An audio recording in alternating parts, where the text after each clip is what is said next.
un exercice démocratique auquel nous nous soumettons d'abord avec responsabilité, avec le sens du devoir, parce que, comme d'ailleurs un des honorables députés n'a pas manqué de le rappeler, le président Macky Sall tient à ce que le gouvernement soit à l'écoute et à la disposition de la représentation nationale. Donc c'est toujours un devoir, et pour ce qui me concerne personnellement, un agréable devoir de venir à l'Assemblée nationale, écouter les députés, échanger avec eux, discuter avec eux, parfois un peu dans la polémique, mais c'est le sens de l'exercice.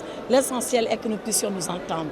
Ce qui nous a amenés ici ce matin, c'est de faire voter 4 projets de convention que nous soumettons à la ratification de l'Assemblée nationale. Ces projets ont été ratifiés. Je pense que nous devons remercier la représentation parlementaire d'avoir autorisé le président de la République à ratifier la convention d'entraide judiciaire en matière civile et commerciale entre la République islamique de Mauritanie et le Sénégal, entre le gouvernement de l'État des Émirats arabes unis et le Sénégal. Nous devons également remercier l'Assemblée nationale d'avoir autorisé M. le Président de la République à ratifier 2 autres conventions extrêmement importantes. Une sur les statistiques, quand on sait ce que ça représente dans le développement d'un pays, et une autre sur la sécurité routière, quand on constate les dégâts que les accidents mortels occasionnent à chaque fois. Pour le reste, le débat a été très politique, au-delà de la diplomatie. On a parlé de nos diplomates, on a parlé de nos consulats.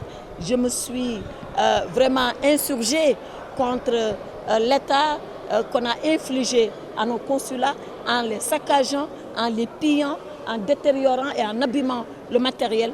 Je pense que nous pouvons être en démocratie, nous pouvons être en politique, nous pouvons même être dans la polémique politique sans arriver à ces extrêmes. Et c'est cela que j'ai dénoncé, une partie des députés avec moi, pour que le Sénégal reste ce pays admiré et respecté à l'étranger.